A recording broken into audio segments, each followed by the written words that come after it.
안녕하세요. 전주시 학교 밖 청소년 지원센터 꿈드림, 전라북도 청소년 참여위원회 소속 청소년 박지윤입니다. 제가 아주 대단한 업적을 가진 사람으로서 오늘 강연을 하게 된 것은 아니지만 청소년이라는 사람들 중 한 명으로 이 자리에 서게 되었다 보니 뭔가 모를 강한 책임감과 긴장감이 마구 생겨나는 것 같습니다. 10분 평범한 유튜브 영상 하나 볼 정도의 시간이지만 제가 오늘 드리는 얘기가 유튜브 영상 한 편의 재미보다 더 가치 있는 시간이 되었으면 좋겠습니다. 그리고 아직 아무것도 이룬 것이 없는 16살의 새내기지만 저와 같은 고민을 가지고 답답하셨던 분들에게는 고민을 끝마치고 당장 벌떡 일어날 수 있게 하는 원동력이 되었으면 좋겠습니다. 이제 본론으로 들어가 보겠습니다. 코로나의 대유행으로 우리는 많은 활동에 제약을 받게 되었습니다. 여행을 떠나기가 어려워졌고 식당을 가거나 운동을 하는 것도 제한이 생겼습니다. 또한 청소년 활동들도 온라인으로 전환되거나 아예 취소되어 참여가 어려워졌습니다. 이처럼 코로나는 우리의 삶의 전반적인 부분에 족쇄를 채워놓았습니다. 꿈이 없다. 많은 청소년들이 공감하는 고민거리일 것입니다. 저는 전형적인 한국의 중학생이었습니다. 평균 성적 1점에 기분이 오르락내리락하고 교과 과목 공부밖에 모른 채 제 꿈 같은 건 일단 미루고 국영수 공부에 매진하며 미래에 좋은 대학교를 입학하고 좋은 직장에 취직하는 것이 제 목표였습니다.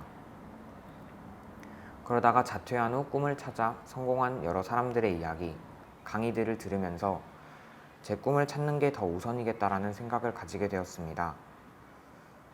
그러나 학교를 자퇴한 후에 제 삶은 이상과는 거리가 멀었습니다. 당시에 저는 학교는 나왔는데 코로나도 겹치고 자연스럽게 집에 있는 시간이 많아지면서 점점 아무것도 하지 않고 시간을 죽이며 보내게 되었습니다. 점점 허무하고 공허한 마음이 많아지면서 남들은 무언가를 해나가는데 나만 혼자 멈춰있는 것 같은 생각에 자꾸만 불안한 마음이 들었습니다. 특히 저는 다른 사람에게 지고는 못 사는 성격이라서 그런 부분이 더 컸던 것 같습니다.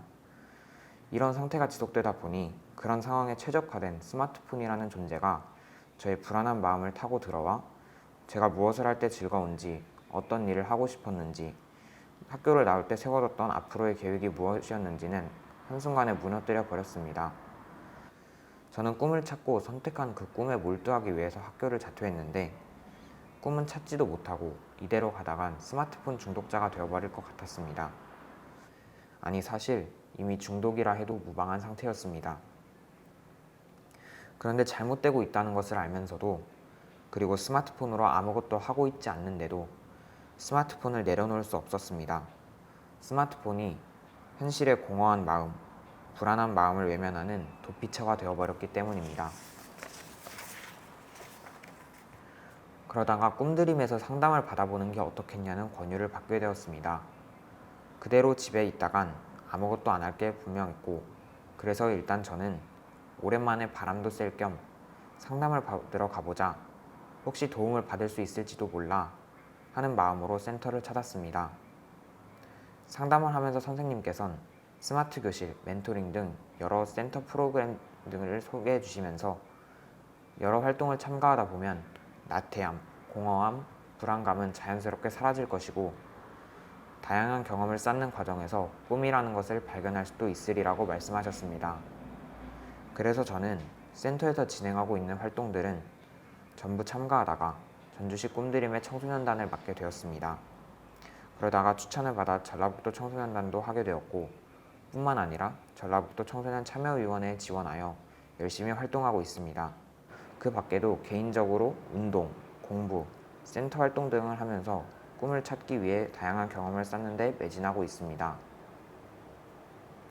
한 예시로 저는 몇 달 전 센터의 한 프로그램의 도움을 받아 평소에 관심이 있던 요리를 배워보게 되었습니다.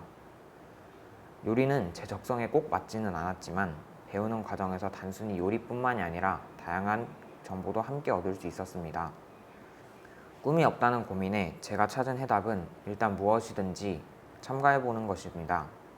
많은 활동에 참가하고 경험을 쌓아가면서 흥미를 끄는 분야를 찾았다면 그 분야에 대해 더 깊숙이 파고들며 나의 행복과 적성에 맞는 분야인지 가려내세요. 이건 확실히 아니라고 판단이 들면 다른 것을 시도하면 됩니다. 정보와 기회는 항상 꼬리에 꼬리를 물고 찾아옵니다. 그러므로 일단 첫 꼬리를 무는 것이 중요한 것 같습니다. 원래 사람들은 활동을 하면서 자신을 구축하고 구축된 내가 또 어떤 일을 만들어내는데 자꾸 시간이 없으니까 피곤하니까 일단 지금은 다른 것을 해야 하니까라며 저의 흥미나 적성을 찾는 일을 뒤로 미루다 보니 점점 저의 자신의 꿈을 찾기가 어려워졌습니다. 어느 교육 전문가는 꿈을 수십 년 뒤에 달성해야 하는 목표가 아닌 현재 내 마음의 행복감을 가져다주는 감정 그 자체라고 정의합니다. 그런데 지금 아무것도 하지 않고 가만히 있으면 어떤 것이 내게 행복감을 선사하는지 알 길이 없습니다. 꿈이 없어서 공부하는데 동기부여가 되지 않아 시작이 쉽지 않으신가요? 꿈, 즉 지금 내게 행복을 선사하는 행위를 찾고 그것을 공부 또는 원하는 행동과 연결시켜 보세요. 그 전과 공부에 대한 생각이 달라질 것입니다. 그러려면 일단 행복감을 느끼게 하는 것이 무엇인지 알아야 하겠죠? 그러니까 여러분들이 학교 재학 청소년이든 학교 밖 청소년이든 일단 뭐든지 지금 당장 참여해 보세요. 앤드류 매튜스라는 연설가이자 작가는 이렇게 말했습니다. 실패는 고통스럽다. 그러나 최선을 다하지 못했음을 깨닫는 것은 몇 배나 더 고통스럽다.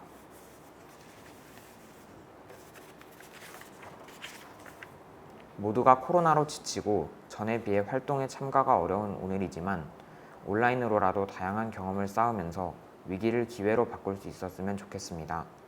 저는 그렇게 함으로써 아직 꿈에 대한 명확한 계획을 만들지는 못했지만 이전과는 달리 저에 대해서 더 잘 알게 되는 시간을 보내고 있습니다.